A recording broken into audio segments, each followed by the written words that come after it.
All right. Okay, here we go. We are on audio signals. This is Marco Ciappelli with ITSPmagazine. And as you probably know by now, this is the channel where we talk about whatever capture our attention. And most of the time, it's still connected with technology and humanity, because it's kind of like in our DNA. And when I say R, is usually Sean and I. But again, today I'm going to be flying solo, except that, of course, I have a guest. And our guest is Suzie Sheehy.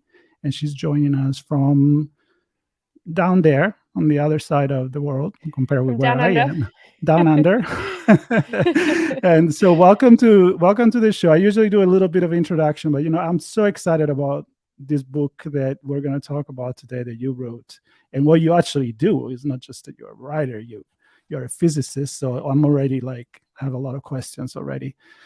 So Thanks for having me on. It's really nice to meet you. Absolutely. Like I said, it's exciting. And I just want to get to know you and why you wrote this book, which I believe I understand is your first book. It So is, yep.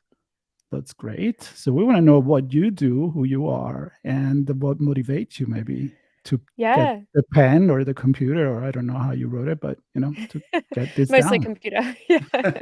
Yeah. So I'm Suzie Sheehy. I'm a physicist, particularly an experimental physicist, and I work with the big machines that underpin our modern experiments toward the fundamental nature of matter in the universe. So I work on machines called particle accelerators. So I do research, but I'm also a science communicator. And this book, which I'm just going to wave here because you mentioned it, it's called The Matter of Yeah. Everything.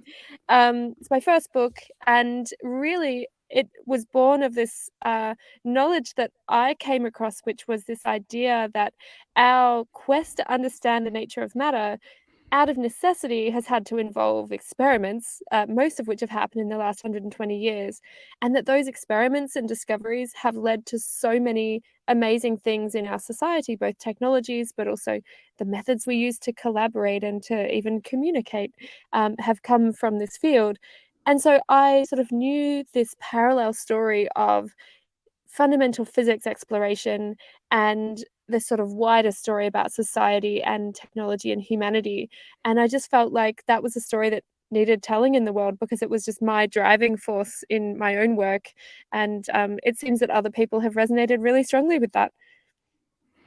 Well, I mean, this is again, we were chatting before start recording on how most of my conversation are they usually get philosophical and around technology. So in this case, I love the fact that it's not just a book about theory, but it's a book about experimentation. I was reading the summary, and Mm. I'm definitely going to download it and listen to it, because I'm really curious to see what you talk about on top of your introduction now. But I want to start with something that the title. So Hmm. I could not read the title and think about Stephen Hawking and the movie, The Theory of Everything.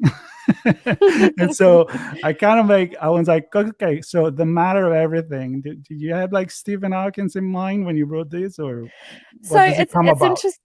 Yeah, so it's interesting. I guess it's kind of a play on words, right? Between Hmm.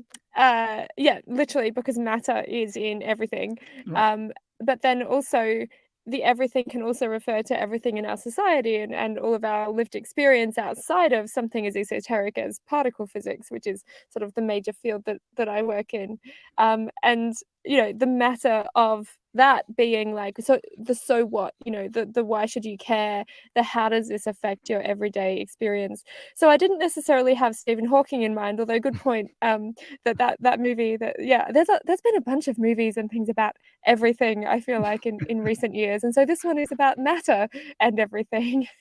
And the subtitle is probably a bit more explanatory. Actually, the subtitle is How Curiosity, Physics, and Improbable Experiments Change the World. And that's what grasps our attention, because you think everything is made in science very consciously, very pragmatically, and plan Mm. and formula and maths. But then you read, and I mean, I've read some of these stories that are probably not the one that you share, but I want to hear, where it's kind of like you were looking for something and then you found something else. And that was Right. good, right? Yeah, So sometimes transformational. Yeah, I think that's also where the power of experiment really comes in. I mean, it's pretty hard if you're writing down equations to accidentally stumble upon something, right? But when you're working in the real world and you're working in a lab, those serendipitous things tend to happen a little bit more. I think the other key reason I really wanted to focus on experiments is because if you walk into the popular science section of a bookstore, you would get the impression that physics is only theoretical because there usually isn't a single book that explains how any of this stuff was discovered. So, someone can talk about general relativity, and then on page 374, it will say, and this was verified in 1927 or something. And you're like, how? How did that how did that happen? Um, just like with the stories of our understanding of matter and particles and particle physics, people, refer to these amazing theories that we now have, like the standard model of particle physics. And I read these stories about this amazing theoretical progression, and I was almost offended when I'd find, it's almost like a footnote that says, "Oh, and this particle was found in 1946," or something like that. But the stories behind how we find these things, and that history told through the forward direction is much more interesting and often a lot more, yeah, serendipitous and unexpected than you might imagine. So very early in this process, in like 1896, one of the early researchers called Wilhelm Röntgen, who was a German physicist, he was working in his lab, and he was working with these tubes called cathode ray tubes. So it was like a glass tube with electrodes in it, and there were these glowing green rays inside the tube that no one could really explain. And he was working with one of these one day, and across the side of his lab, he saw this screen that was glowing. And the screen was like a fluorescent screen that lights up when different types of radiations hit it. And so he realized that this was not an accident, and he decided to investigate. And so he'd turn the machine off, the light would go away, he'd turn it back on, and he realized he sort of gave up on looking at what was happening in the tube and realized that this thing that was happening outside the tube was something new and dramatic and something that no one had talked about before. And he spent 7 weeks in the lab putting different things in the way of this new beam, sending it through the door, putting it through his hand. And when he put it through his hand was when he really realized what was going on, which is that he could see the bones clearly, but these rays were passing straight through the soft tissue of his hand. And so what he discovered was what we now call X-rays. And you sort of think, well, today, if I was working in a lab, well, first of all, everything would be probably neater, so there wouldn't be something sitting across some device sitting across the room that lit up. But also, we may be under so much pressure that we go, oh, there's something lighting up over there. Oh, that's some effect I don't understand. Okay, I'm going to ignore that and stick with my original experiment. And so this is why this idea of doing experiments goes beyond just taking an idea from theory and building something to test what we've already predicted, because our imaginations are pretty limited, actually, in how we can conceive the universe works. And so one of the skills an experimenter has to have is to understand the theory, but always keep their mind open to the idea that A, the theory might be wrong, and B, they may be able to observe or measure something in the lab that has never been predicted before.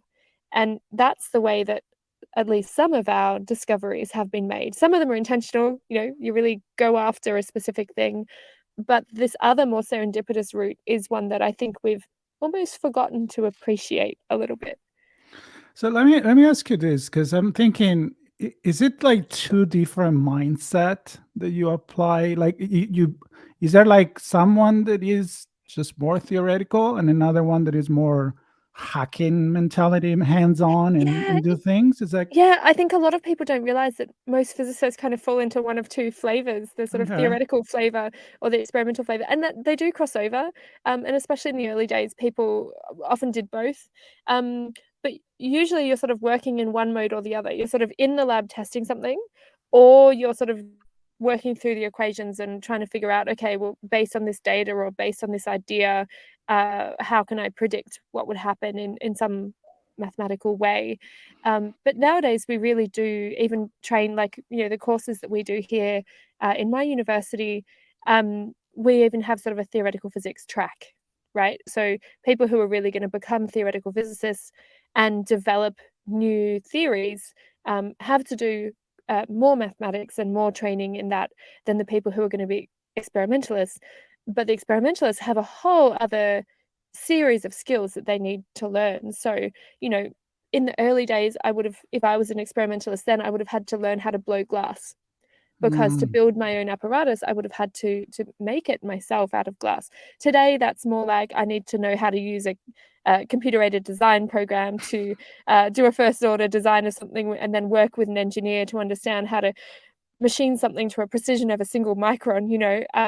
So the skills have changed, but I have to understand things like cryogenics. I have to understand the properties of materials. I have to know how to use electronics and how to design electronics. I even have a crane license. This surprises people, but I have a crane license because sometimes I need to crane heavy equipment in my lab and move it around. Probably the only woman I know with a crane license, to be fair. That's pretty cool. I mean, I like that. So, Yeah. so you're talking about like cranes. So you're talking about moving big machines, and you say accelerator. So you work with like the CNR in like Switzerland, where there is the particle Yes, I accelerator. collaborate. Yeah, I Okay, collaborate with CERN. and that thing is a That's the loop that biggest is, one. yeah, Yeah, and that loop is like what, kilometers long, right? 27 kilometers in circumference. All Yeah, so right. that's kind of the pinnacle at the moment of this field. Yeah. So here is the question. So, and you study the smallest particles in there. So you need big machines to study Hmm. something very, very small. So why everybody may understand a cathodic tubes or a glass or chemicals and chemistry and all of that and hands-on, we thought at a certain point, and I saw that in the notes, and I was actually very fascinated by how we thought we knew everything and then we don't, right? So at the Yeah. end of the 1800, we thought we had it all down. I guess, with Newton and so forth. And then we started going into, when I look at quantum physics now, Right. it's so out of my mind. I was reading a book about the simulation theory, and there Hmm. is a reference on the atoms and the quantum that works in a twin way, or the Mm, double of a imposition and all that kind of stuff, and I just yeah. can't even grasp it. Can, But can I you, can I tell you a little story about yes, please, some of the early quantum yes, experiments? Because go. so one of them I researched a bit. So in these very early days of the proposal that nature might have a sort of quantum nature, um, the theoretical physicist Max Planck sort of Hmm, solved a theoretical problem by putting in this trick whereby he said that um, energy might come in sort of chunks, or quanta as we call them, but he didn't think it was actually how the universe worked. But then Einstein, a few years later, realized that if he took this concept and he applied it to a particular experiment that I'll talk about, he realized he could explain exactly how that experiment might work in a theoretical way, um, based on the idea that light in particular came in like specific chunks. And this was kind of motivated for him by this idea that, like, everything else in nature we treat in a particle like way. So if I think about how our theories of gravity work, it's based on particles moving with forces between them. Electromagnetism, particles moving with forces between them. Even waves, like water waves, is based on the motion of individual molecules. Sound waves are molecules moving with pressure waves through air. Even our understanding of temperature was based on the movement of tiny particles, and that being a cause of temperature and pressure. And Einstein was determined to be like, well, why do we describe light differently? Why doesn't light consist of discrete pieces, these quanta? And so he developed this theory. And there was an experimentalist in California whose name was Robert Millikan, who was sort of new to the game. He had a new lab, and he thought he was failing as an experimental physicist because he was doing these experiments where you shine light onto a metal plate and electrons come out. And it's called the photoelectric effect, which is literally just converting the light from the photons. So now we know it's photons, or the energy from the light to the metal, to the electrons, and then they jump out if they have enough energy. But the classical theory before Einstein's theory didn't make any sense to explain the experimental results. And so Millikan comes across Einstein's uh, proposal and these new ideas of quantum mechanics coming in. And like many people at the time, he did not believe that it was how nature worked. It was really hard to wrap their heads around, just as it's really hard, what you were saying is hard to wrap your head around this idea that there might be some smaller chunks of energy, or that light might not be a wave as it was sort of thought to be for a long time. And so he spent 12 years in the lab doing experiments on this idea. And he perfected his apparatus. It was this complex thing in a vacuum chamber with like spinning pieces and metal, different metals and different lights, and he'd measure it all. And after 12 years, he gathered the best evidence yet that showed that Einstein was right. And it was funny because even then he still couldn't admit to himself that nature might work this way. And he was like, well, okay, the experimental results do seem to agree with the predictions of this theory, but he wouldn't say that, his conclusion was that, light was actually made of particles. And it took him another, I think it was 10 or 11 years after that, until he was awarded the Nobel Prize, partly for these experiments, before he then changed his tune. And then he said, in his Nobel Prize acceptance speech, he starts out with this thing of, when I set out to prove Einstein's theory of the photoelectric effect, blah, blah, blah. So he made out like he tried to prove it all along. But actually, he and many other people had been struggling for decades just to accept this idea that nature might work in this counterintuitive way, and that, light might be made of sort of particles and waves at the same time. Yeah. I don't know. It's somehow that it would make more sense. I mean, when you look at things and the bigger things, and it's like, okay, it's a table, and then you start looking at quantum, and like, yeah, but it's not really there, right? Yeah. So it's kind of like, okay. But then to go back to my question, like Yeah. why do you need to? It sounds to me like the experimentalists are inventor. Like you really need to come up with something, and how is it you need such a big machinery to work on something so small? It's almost like the opposite. Yeah. Like, so can you tell me what's the Yes. Yeah. sauce there, the secret So sauce there? yeah, so there's kind of there's sort of a transition point at which things have to get bigger and bigger. So if you want to get inside the atom, and this is where it was in the early days, inside the atom down to the level of the nucleus, which they knew was this tiny, tiny bit at the center of the atom. So that was the original motivation for building these big machines called particle accelerators, boosting particles up to high energy, like a high energy projectile. And then the original idea was that sort of intuitive idea of this idea of a high energy thing coming in with enough energy to overcome the electrical repulsion, getting into the middle of the nucleus, and then something would happen. And that was the very early experiments, starting in about 1932, when they first managed to do that with protons onto lithium, and they split the atom for the first time. That lithium then created two different helium nuclei. And that was an amazing thing, because I thought, oh my gosh, here we go. We can get particles into and explore the dynamics of the nucleus. So that's one thing. But as you try to explore smaller and smaller objects, so the things inside the nucleus, for example, you have to get to higher and higher energies.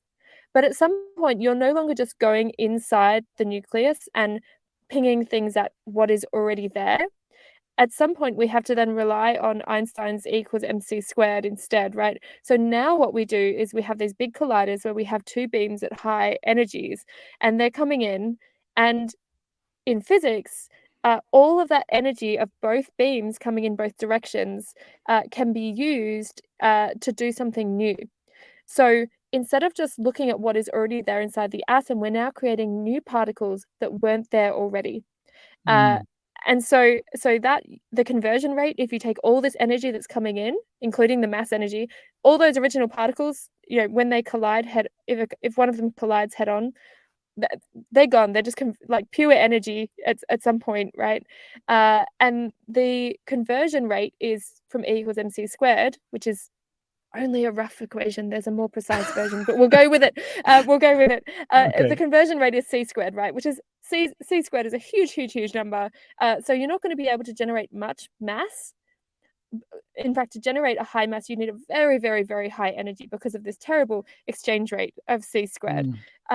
So that's why now, if you're trying to create something which is either very rare or has a high mass but isn't there in the initial collision. So the Higgs boson, for example, is quite a heavy particle, and because it's heavy, that requires more and more energy to be put into the collision, which is why the machines have to keep getting bigger and bigger, because we're limited in how strong we can make a magnet to bend the beam around, which is why they keep getting bigger and bigger. So it's slightly conceptually different to sort of a collision where things come out of it that were already there. And a friend of mine likes to describe this as if you're colliding apples, and instead of getting out pieces of apple and the pith and the pips and the skin, you're getting out 3 bananas and a mango. Like, it's something completely different that wasn't there in the first place. Right. And that's kind of like how much it kind of blows your mind. It's almost like it sounds magic. Now, I'm Right. thinking like Clark, like if you don't know how it works, it's probably magic. But if you know how Well, it works, it's not like magic. that's the thing, and the magic in there is really, yeah, the development of all of this understanding of how these different forces and all of that energy can go into this creation of new particles, and the different rules of what you can do and what the probability of it is, and then also, of course, the experimental techniques to actually measure all of that and figure out what's going on are just mind-blowing. So here's the big question, and that's why we need to build really big stuff, because we need to create so much energy. So the question that I may have in my mind, thinking, what is the audience wondering now, and many Mm, time it happen, is why? Why yeah, do we do all these? Like, why do we do in space? Why do we go back to the moon? Why do we spend all this money when we could do all the things here? And I'm like, because for me, it's a way to know ourselves, right? It's in the way to right. know the planet. But you have also this connection in the book about how there is the humanity improvement in this. So can you bring some example of how these actually take place, that probably is in the book as well, I'm assuming? Yeah. So let me start by saying the sort of the fundamental why is, yeah, that curiosity, that search for new knowledge. And I think the important thing here is that we are fundamentally curious as a species. We want to learn how the world works. Um, that is, like, we should do it even if it had no practical application. But beneath that why that people ask is often this question of, well, so what? Mm. So we've spent billions of dollars on the Large Hadron Collider. We've found a Higgs boson that we'll never use. There will never be Higgs therapy, I say with 99.9% certainty, because it's too hard to generate Higgs bosons to do anything with them. Mm. So why on earth are we doing this? Like, it's not like we're about to cure cancer with Higgs bosons, right? And what actually happens through this story of this cutting edge experimental work is because you're pushing at the boundaries of technology, often you're having to invent new technologies or new methods or new ways of doing things. And that is where this kind of research actually has had enormous spin-off in our society. So everything from basically any high-tech cancer treatment relies on a small particle accelerator using radiotherapy, which is about 50% of all cancer cases, I should point out. Um, all of nuclear medicine, so there's like whole sections of your hospital which are entirely reliant on things which came from particle physics. But when we look more broadly than that, so much of our technology, from everything from electronics to the World Wide Web, actually came from this kind of curiosity driven research just in physics. Like, there's no way I could expand out to all the other fields and how that accumulation of basic knowledge has let us build on it over time, in order to innovate and to develop new ideas and to develop these new things in a way that wouldn't have been possible otherwise. So I gave the example of x-rays before, right? If you'd asked, say, innovators in around 1895, the year before that happened, to find a better way of understanding what was happening in the human body when people were sick, or when there was a suspected tumor or something like that, surgeons would have invented a better scalpel, right? Mm. Okay, we need a sharper scalpel so there's less side effects, blah, blah, blah. They would never have come up with x-rays. And this is where the power of understanding new things that you could never have imagined actually comes in.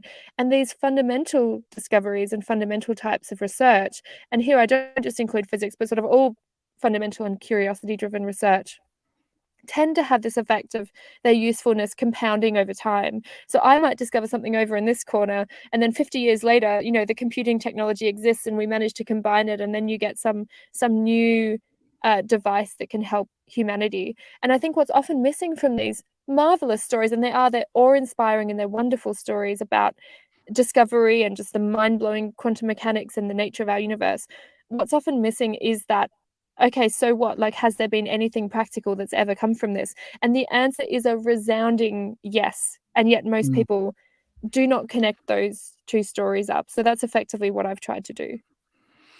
So when you were writing the book, who was your audience? Who did you have in mind? I mean, when you write something, you either an email or a book or a short story, you kind of like or a talk. Like who am I Yeah. talking to, and how do I adapt my language?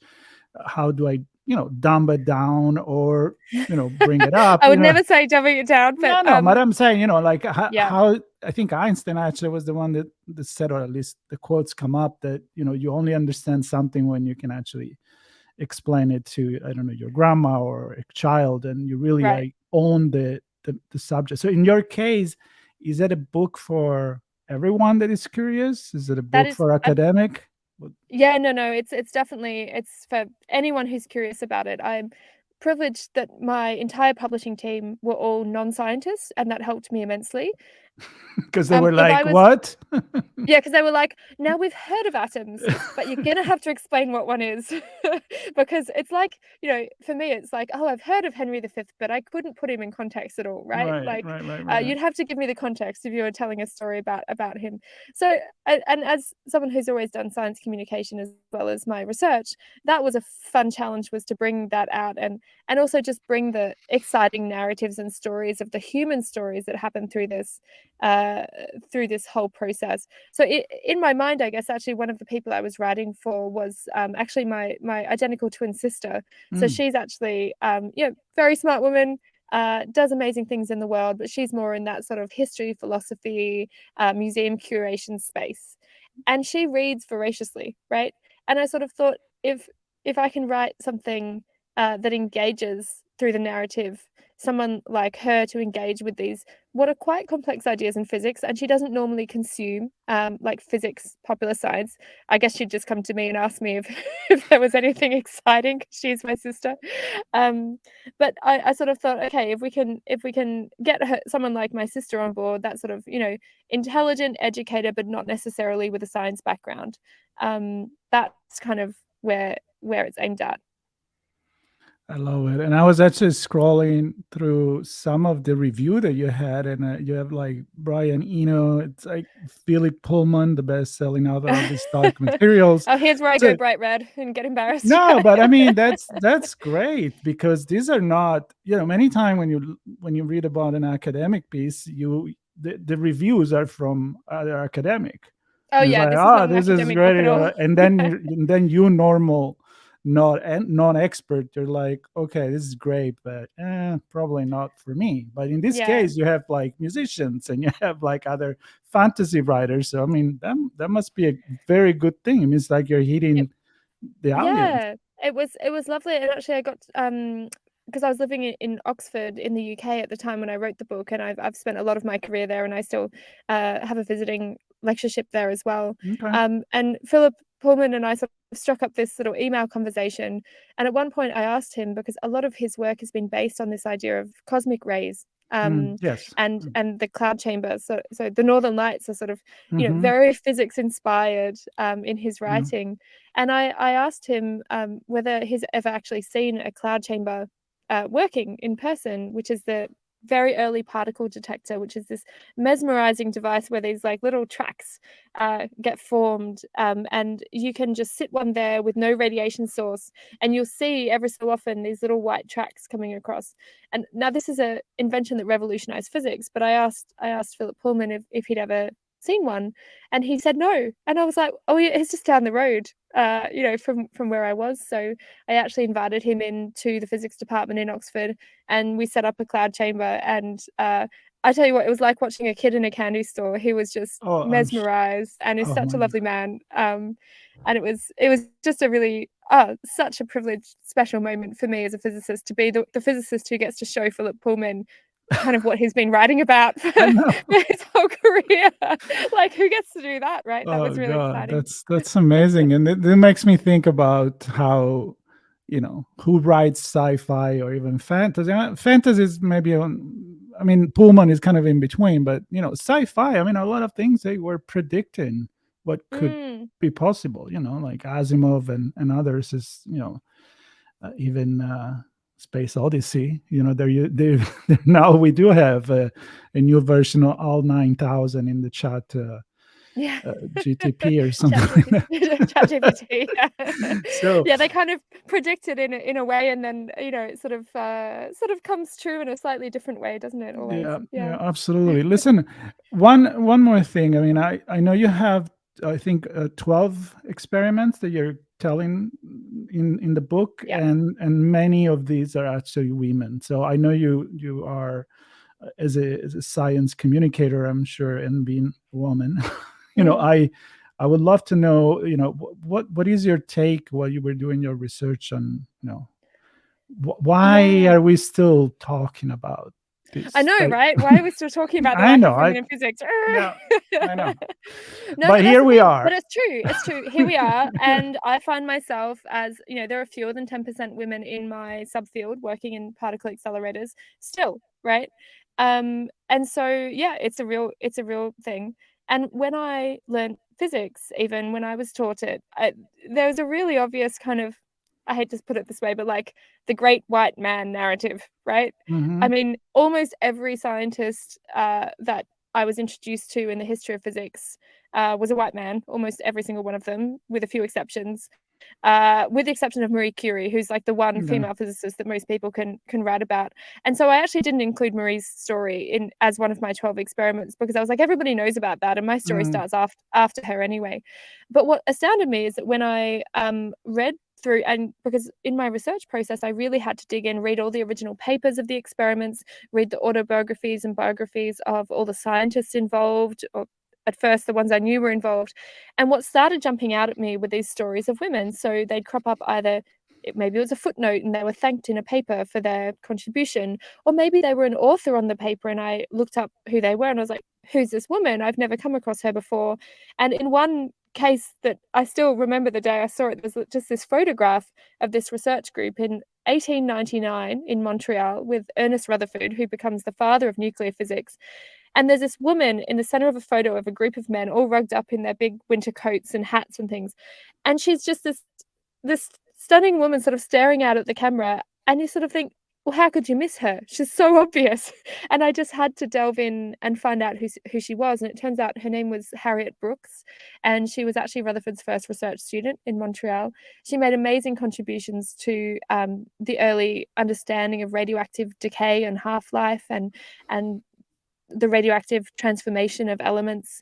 And her story, I could go on about her story because it's fascinating, but eventually she ends up leaving physics when she gets married. At one point, she actually turned down an engagement because she wanted to keep working in physics. But up until the 1960s, most people now forget this, women were required to resign their jobs if they got married. Up until like the late 1960s in some places. It's pretty astounding. And so that's pretty limiting if you're trying to be a physicist. Now Yeah, you her think? work, yeah, but her work, you could argue her work was alongside the contributions of Rutherford and others, and maybe maybe because she was never perhaps going to win a Nobel Prize for that early work, maybe we shouldn't have heard of her. I don't know, but there are other women who I came across who we should definitely have heard of. So Marietta Blaus, a physicist working in Vienna in the 1940s, she invented a whole new type of particle detector. She was nominated for the Nobel, and with some biased reviewer reports, she never won it. Or Lisa Meitner, who actually coined the term fusion in the first place, made amazing contributions to physics. She was nominated for the Nobel 44 times and didn't get it. Yeah. And then Biba Chowdhury, who's this Indian researcher, discovered not one but two new fundamental particles using the detector that Blau had invented, which is a nice like female to female line. And she's working in India in World War II. She discovers two new particles. First authored Nature paper. This was not obscure research. I mean, I wish I had a first authored Nature paper, right? And and this discovery, because she has sort of second rate photographic plates because it's World War II and she's working in India, other researchers pick up this idea, they go and make the same discovery, and they were aware of her research. It's in the notes. And then these other researchers actually get the Nobel Prize, and she's not even cited in the Nobel Prize acceptance speech. And I have to say, like, I'm not trying to make a pity party here for all of these women. It is like a sociological effect that's actually got a name. And I intentionally name it in the book because I think it's really important that we recognize the stories of these women, and also that we understand why they're normally left out of the history. It's called the Matilda effect, and it's named after suffragist Matilda Gage, who first realized that so many women's contributions are either marginalized, reduced, attributed to somebody else, or just forgotten about, almost because we can't believe that women are making these contributions. And so there was a science historian called Margaret Rossiter who gave this effect of the forgetting almost of women in science. The Matilda effect was what she named it. And the idea of naming it is to encourage people to sort of make sure that when they're doing their research or writing stories about the scientific process and who was involved, that we make sure we bring these stories out, we put them back in their rightful place in history, and we don't just gloss over them because it's too difficult to add an extra character to a narrative. And trust me, as a writer, it's difficult, right? If you've got too many characters, sometimes you're like, well, this one nobody's heard of, so I'm just going to forget their story. And then the other aspect of it that was really difficult is no one interviewed them. No one kept their letters. There's no biographies. There's no autobiographies because, they just didn't have the name and the status that the men had working at that time. So that's what I tried to do basically, is put their stories back in the main flow of the text, because it really mattered to me to discover for myself, even as a working female physicist, that these women had been there all along and that they'd always been making amazing contributions, and that the reason I didn't know about them was a series of biases and forgettings that had trickled down to the 21st century. And I sort of just thought, no more. Like, they were there. They weren't as numerous as the men, but this idea that women don't do physics isn't even true. Mm. Yeah, I have ton of conversation like this with many amazing people in the cybersecurity world, in technology, and the question is always the same: why, right? And Yeah. and there's like there is a gap, and there is diversity and inclusion problem, and it's just like, I don't know. I personally don't see things that way. So for me, a physicist is a physicist. I don't even want to distinguish between a woman or a man, or any other gender that somebody wants to pronoun themselves. But unfortunately, we do need to actually put these things out Yeah. there, because for many people, it just, you said it clear about the picture in the Canadian group, and you're like, you don't expect to see the woman there, so you don't see it. Probably because Right. you really don't even expect it. It's a real bias that is Yep. in your head. So Yes. And that's where we're at the point now where, legally, yes, of course, we have to have equal hiring practices. We've had all these, campaigns. But actually now, as you say, what we're fighting here, as it were, we're this sort of bias that we carry from this cultural and sociological legacy that's happened of women being pushed out. And if there were a simple answer as to why, I think, if I could give a simple answer in 2 seconds, the problem would be solved. It's a very complex issue as to why women are less likely to work in those fields. But personally, I do feel it comes down to culture and belonging is how I would summarize it. And so I think one of the wonderful things about this process of putting the women's stories back where they belong is that, for me anyway, and I've had this reflected in a number of emails from people and conversations with people, is that it enhanced their sense of belonging in the field. It made them go, I'm not weird for doing this. absolutely. I belong here, and I have valuable contributions to make, and I shouldn't listen to these strange societal messages that we've inherited, that it's somehow not for me. Yeah.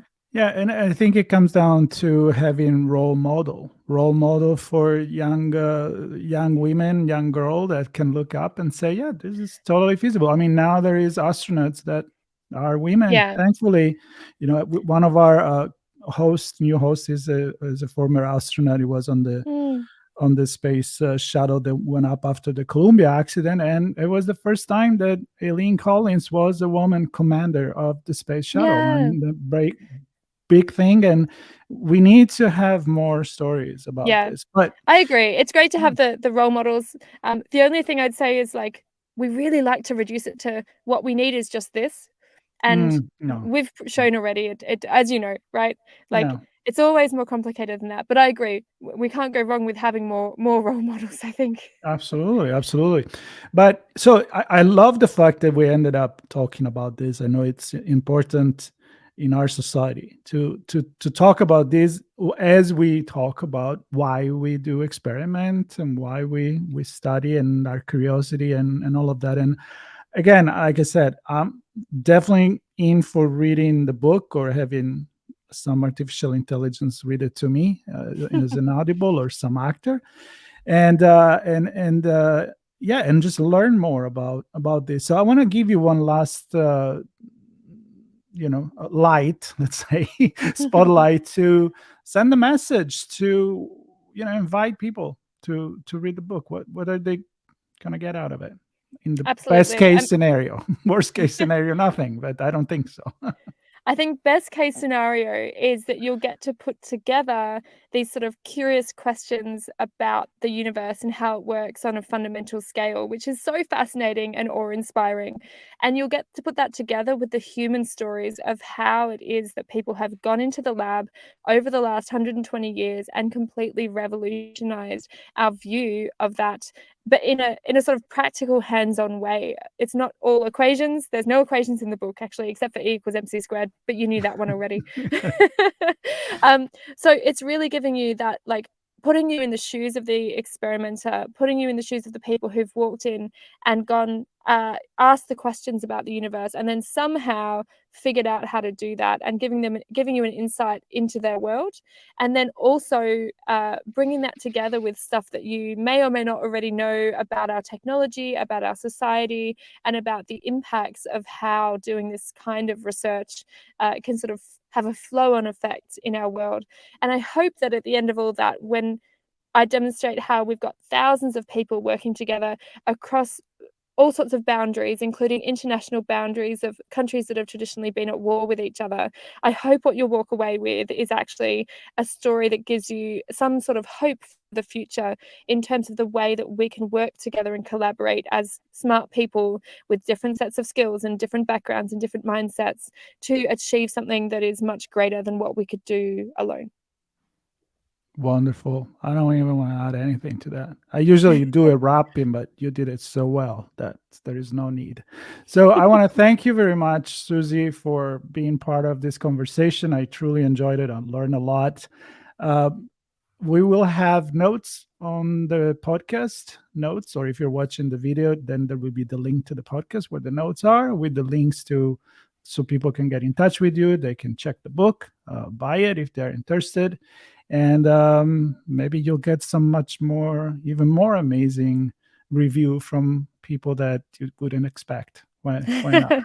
That would be lovely. I Thanks for know. having me on. It's been a really great chat. Thank you. Absolutely. Thank you so much. Bye bye, everybody. Stay tuned for the next episode of Audio Signals on ITSP Magazine. Bye bye. All right.